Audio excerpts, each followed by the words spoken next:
जी हाँ, आपने ठीक सुना। वर्तमान में तमिलनाडु बीजेपी प्रदेश अध्यक्ष के अन्नामलाई भविष्य के प्रधानमंत्री। इस बार चर्चाओं का सिलसिला गृह मंत्री अमित शाह द्वारा तमिलनाडु दौरे से शुरू हुआ। हाल ही में गृह मंत्री अमित शाह ने 2024 के लोकसभा चुनाव को लेकर तमिलनाडु की 2 दिवसीय यात्रा की थी। बताया जाता है कि चेन्नई के बंद कमरे में पार्टी पदाधिकारियों को संबोधित करते हुए अमित शाह ने तमिल पीएम को लेकर बयान दिया था। उन्होंने कहा था, डीएमके और दिवंगत नेता एम करुणानिधि के बारे में कटाक्ष करते हुए अमित शाह ने कहा, तमिलनाडु के वरिष्ठ कांग्रेस नेताओं जैसे के कामराज और जी के मूपनार में प्रधानमंत्री बनने की क्षमताएं थी, लेकिन करुणानिधि ने उनकी संभावनाओं को विफल कर दिया। जाहिर सी बात है, इसका इशारा था वर्तमान में तमिलनाडु बीजेपी प्रदेश अध्यक्ष के अन्नामलाई की तरफ। वहीं के अन्नामलाई ने तमिल पीएम वाले मुद्दे पर अपनी प्रतिक्रिया देते हुए, या ये यूं कहें कि सफाई देते हुए यह कहा, यह हमारी पार्टी के कार्यकर्ताओं को उनका संबोधन था। गृह मंत्री बहुत स्पष्ट थे। उन्होंने 1982 से एक बूथ अध्यक्ष के रूप में, फिर राष्ट्रीय अध्यक्ष से लेकर अब गृह मंत्री तक की यात्रा का अपना जिक्र किया। उन्होंने हमारे पीएम की यात्रा का भी जिक्र किया। हमारे पीएम के बारे में बताया कि उन्होंने कैसे बूथ अध्यक्ष से लेकर प्रधानमंत्री तक की यात्रा की। कोई भी मेहनत, लगन और ईमानदारी से वहां तक पहुंच सकता है। यही इस पार्टी की खूबसूरती है। उन्होंने मेरे बारे में नहीं, बल्कि सामने बैठे सभी तमिल दोस्तों के बारे में कहा कि आप भी नीचे से ऊपर की तरफ बहुत आसानी से बढ़ सकते हैं। हालांकि चर्चाओं का बाजार बहुत गर्म हो चुका है, क्योंकि के अन्नामलाई का सफर भी कुछ ऐसा ही रहा है। तमिलनाडु की सियासत में पिछले 2-3 सालों से जो नाम सबसे ज्यादा चर्चा में रहा है वह है अन्नामलाई कुप्पुस्वामी का। 39 साल के इस युवा नेता और बीजेपी प्रदेश अध्यक्ष को हम के अन्नामलाई के नाम से बेहतर जानते हैं। पिछले कुछ महीनों में अन्नामलाई ने तमिलनाडु की सियासत में जो चर्चाएं बटोरी हैं वह शायद ही किसी और सियासी लीडर ने बटोरी होगी। एक ऐसे सूबे में जहां 2019 के लोकसभा चुनाव में बीजेपी को महज 3.66% वोट मिले थे, आज वहां पार्टी दूसरे नंबर की दावेदारी पर दावा ठोक रही है। बीजेपी ने तमिलनाडु में हाल फिलहाल में जो हलचल मचाई है उसके पीछे यह पूर्व आईपीएस अधिकारी ही है। आइए जानते हैं कि कैसे अन्नामलाई आगामी लोकसभा चुनाव में तमिलनाडु में बीजेपी के सबसे बड़े ट्रम्प कार्ड साबित हो सकते हैं। अन्नामलाई ने तमिलनाडु में बीजेपी को घर घर तक पहुंचाने के लिए पिछले साल जुलाई में एन मन एन मक्कल, जिसका अर्थ है मेरी भूमि मेरे लोग, की यात्रा शुरू की थी। इस यात्रा की शुरुआत में केंद्रीय गृह मंत्री अमित शाह ने हरी झंडी दिखाकर की थी। अन्नामलाई के नेतृत्व में यह यात्रा पूरे तमिलनाडु में जहां जहां से गुजरी, लोगों की भारी भीड़ उमड़ पड़ी। प्रधानमंत्री नरेंद्र मोदी की मौजूदगी में तमिलनाडु में अन्नामलाई की एन मन एन मक्कल यात्रा का समापन हुआ। इसी एक घटना से आप अंदाजा लगा सकते हैं कि अन्नामलाई ने पार्टी के भीतर अपनी पहचान किस हद तक मजबूत कर ली है। जहां उनकी यात्रा की शुरुआत गृह मंत्री अमित शाह द्वारा की जाती है, तो समापन प्रधानमंत्री नरेंद्र मोदी के द्वारा। अन्नामलाई उस समय फिर चर्चा में आए थे जब उनके बयान से तमिलनाडु में सियासत गर्म हो गई थी। उनके द्वारा द्रविड़ आइकन CN अन्नादुरई पर भी टिप्पणी की गई थी। AIDMK ने NDA से गठबंधन तोड़ लिया। उन्होंने आरोप लगाया था कि अन्नादुरई ने साल 1956 में मदुरई में एक कार्यक्रम में उन्होंने हिंदू धर्म का अपमान किया था। अन्नामलाई के इस मुताबिक अन्नादुरई को उनकी टिप्पणी के बाद छिपना पड़ा था और जब तक उन्होंने माफी नहीं मांगी तब तक वो बाहर नहीं आ सके। द्रविड़ आइकन पर दिए गए विवादित बयान पर AIDMK ने वरिष्ठ नेताओं ने उनसे माफी मांगने को कहा, तो अन्नामलाई ने कहा कि उन्होंने कुछ गलत नहीं बोला है, इसलिए माफी नहीं मांगेंगे। इस पर AIDMK ने बीजेपी से गठबंधन तोड़ लिया। देखा जाए तो गठबंधन टूटना बीजेपी के लिए किसी झटके से कम नहीं था। जहां मिशन 400 पार की बात हो रही हो और तमिलनाडु जैसा राज्य हो, तो ये झटका और भी जोरदार हो जाता है। इसके बावजूद भी बीजेपी अन्नामलाई के साथ खड़ी दिखाई दी। आखिर ऐसा क्या है अन्नामलाई में? अब तो अन्नामलाई को पूरा जानना ही पड़ेगा। आईपीएस अन्नामलाई पूर्व में कर्नाटक सिंघम के नाम से मशहूर पुलिस का वह अफसर जो यूपीएससी की परीक्षा की तैयारी करने वाले लाखों युवाओं का रोल मॉडल है।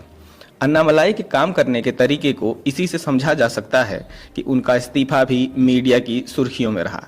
सब उनके इस फैसले से हैरान हुए थे। कर्नाटक के तत्कालीन सीएम एचडी कुमारस्वामी से लेकर हर एक आला अधिकारी ने उनसे एक बार फिर सोचने को कहा, मगर अन्नामलाई नहीं माने। यह कहते हुए वह अपने फैसले पर अडिग रहे कि उन्हें अपनी बाकी की जिंदगी अपने बेटे के संग बितानी है, उन्हें घर लौटकर खेती करनी है और देखना है कि उनका भेड़ भी आज उनकी बात मानती है या नहीं।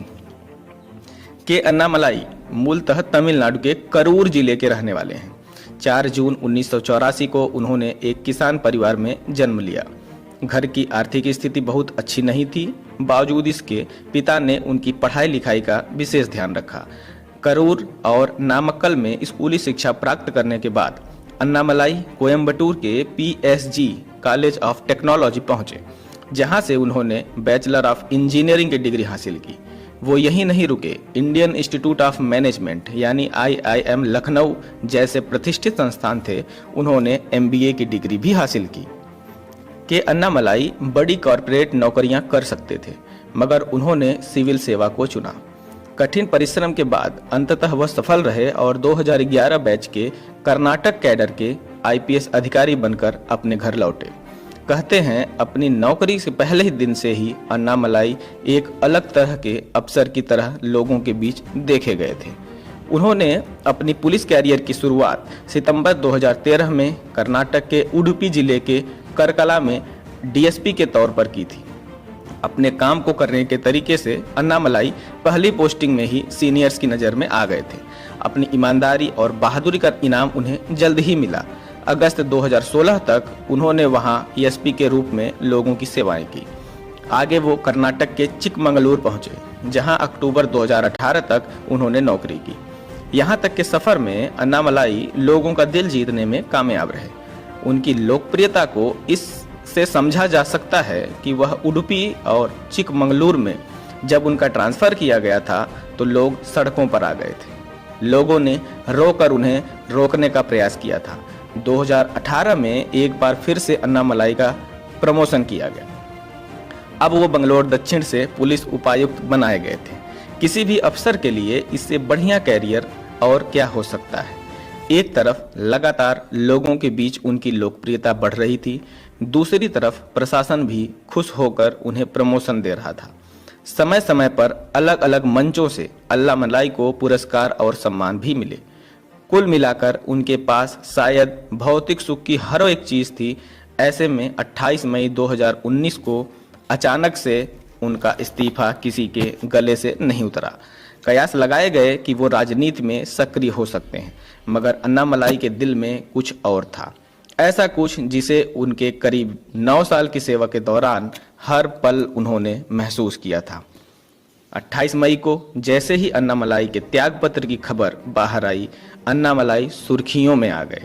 लोग जानना चाहते थे कि आखिर एक ईमानदार पुलिस अफसर क्यों नौकरी छोड़ रहा है। क्या उस पर राजनेताओं का दबाव है या फिर कुछ और? इन्हीं सवालों के बीच अन्नामलाई का जवाब सामने आया, जिसमें उन्होंने बताया कि पुलिस को इतनी बड़ी नौकरी वह क्यों छोड़ना चाहते हैं। अन्नामलाई ने लिखा, पुलिस अधिकारी की नौकरी में कई चुनौतियां शामिल हैं और उन्होंने हर चुनौती का पूरा आनंद लिया। अब वो उन छोटी चीज़ों का आनंद लेना चाहते हैं जिन्हें उन्होंने मिस कर दिया था। वो एक अच्छा पिता बनना चाहते हैं। इसके लिए वह अपने बेटे के साथ वक्त बिताना चाहते हैं। वो अपने घर लौटकर खेती करना चाहते हैं ताकि वह देख सकें कि उनकी भेड़ें अब भी उनकी बात सुनती हैं या नहीं। मौजूदा समय में के अन्नामलाई तमिलनाडु बीजेपी के प्रदेश अध्यक्ष हैं। 2020 में वह बीजेपी में शामिल हुए थे। एल मुरुगन के मोदी सरकार में मंत्री बनने के बाद उन्हें प्रदेश अध्यक्ष की जिम्मेदारी दी गई थी। उनकी गिनती तमिलनाडु में बीजेपी के अब तक के सबसे युवा अध्यक्षों में होती है। सोशल मीडिया पर उनके भाषण अक्सर वायरल होते रहते हैं। राजनीति के अलावा अन्नामलाई कई सामाजिक कार्यों में भी सक्रिय हैं। वो शिक्षित और बेरोजगार युवाओं को मदद करते रहते हैं। इसके लिए उन्होंने वी द लीडर्स फाउंडेशन नामक एक गैर सरकारी संगठन भी बना रखा है, जिसके जरिए वे युवाओं को नौकरी मांगने से लेकर जॉब क्रिएशन तक के गुर सिखाते हैं। वो लोगों को जैविक खेती, सामाजिक विकास आदि के लिए भी प्रेरित करते हैं। ऐसा पढ़ा लिखा, ईमानदार, कर्मठ, जमीनी नेता अगर भविष्य में तमिलनाडु का सीएम और फिर देश का प्रधानमंत्री बनता है तो इसे ही लोकतंत्र की खूबसूरती कहेंगे। के अन्नामलाई के बारे में आपकी क्या राय है, कमेंट बॉक्स में जरूर बताएं। जय हिंद, जय भारत।